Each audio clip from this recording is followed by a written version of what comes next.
Hello everyone! Welcome back to our channel. If you're new to the channel, please go down below and consider subscribing, and once you've done that, please leave a like. Forgetting your Apple ID password can be frustrating, but don't worry. Apple provides a straightforward process to reset your Apple ID password. In this tutorial, we will guide you through the steps to change your Apple ID password if you have forgotten it. First is open your web browser. Then, on the search bar, type appleid.apple.com and hit go. Now you can see it asks for my Touch ID.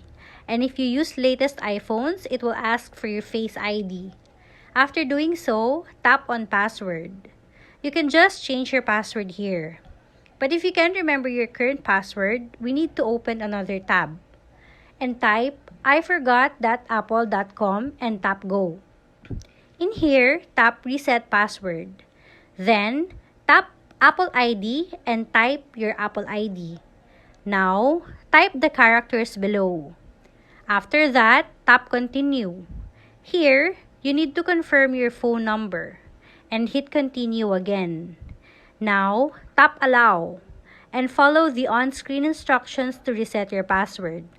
We hope this tutorial has been helpful in guiding you through the process of changing your Apple ID password if you have forgotten it.